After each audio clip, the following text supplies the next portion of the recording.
when I thought my day can't get any better for my brothers. Y'all want to give a huge shout to my boy Malik? He's an Olympian! He's an Olympian right now! My boy is an Olympic athlete! Yo, talk to him nicely! Yo, the price just went up. Talk to him nicely! Talk to him nicely! Thank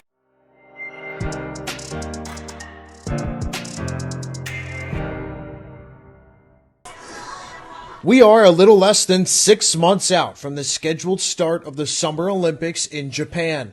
It's the crowning achievement for athletes all across the globe, including Watervliet's very own track star, Malik Garcia. I can't really explain the feeling that I have that's inside. It's definitely surreal, and just to be able to even have the opportunity to travel across the world, going to Doha, going to Costa Rica, and everywhere to compete, it's a blessing. I gotta say, not many people get that opportunity, and I definitely appreciate it. I'm grateful for it. If this had been a year ago, when the Olympics were scheduled to be held, Garcia might not have been ready for the biggest world stage. The ongoing pandemic threw off his preparation, but it also bought him valuable time. Last year I was not ready at all. With everything going on, it kind of threw my training out of whack, and my body just was not there. It wasn't ready and wasn't where it should have been. And so over the summer, after putting in a lot of work and getting everything right, my diet and everything, then that's when all the times and things started really coming.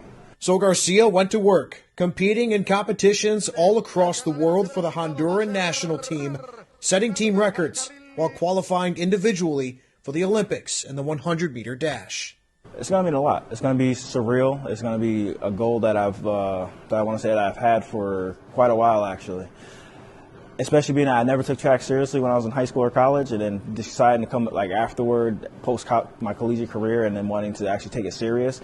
That just goes to show that all the work that I put in, but then also the people, the support system that I had behind me, supporting me through that trial, that journey. It's a chance not only to represent Honduras, but Watervliet on the world's biggest stage. I feel blessed, honestly. I gotta say, they give me the opportunity to obviously help promote them as well. So it's not just me representing Honduras, I'm representing Watervliet, and that allows them to get. As we inch closer to the late July start date, uncertainty remains if the games will still be held due to the ongoing pandemic.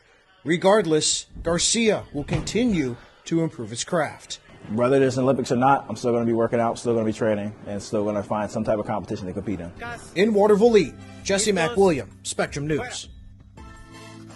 Born and raised in Watervliet, Malik Garcia was always fast. His journey into track didn't start until high school, and now it's taken the local product from the capital region to the biggest stage in sports. They say you can't teach speed. Malik Garcia proved that as a fourth grader when he and a classmate were trying to see who was the fastest in the school. He was like, I heard you're fast.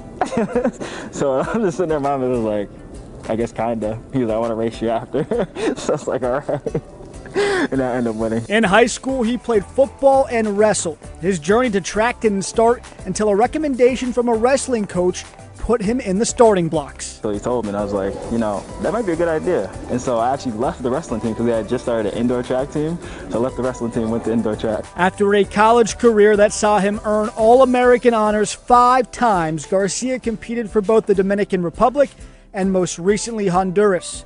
His mom is part Dominican while his dad is Honduran. I feel more in lineage with that side of the family. My grandfather's from there. They told me about a lot of his backstory and where he grew up and things like that. And so I felt kind of inspired to represent Honduras. At the end of 2020, Garcia competed in the Central American Games where he achieved every athlete's dream.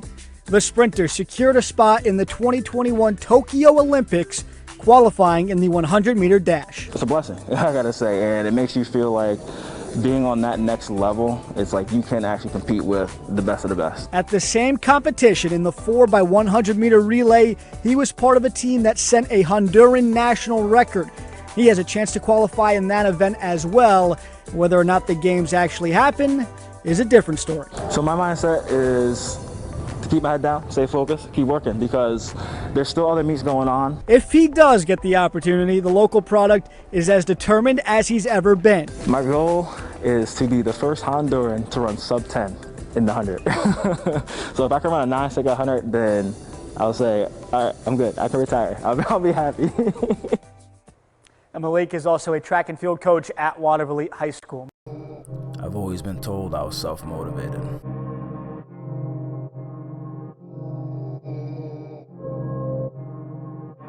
My mindset's hard to explain. I always felt like I was built different.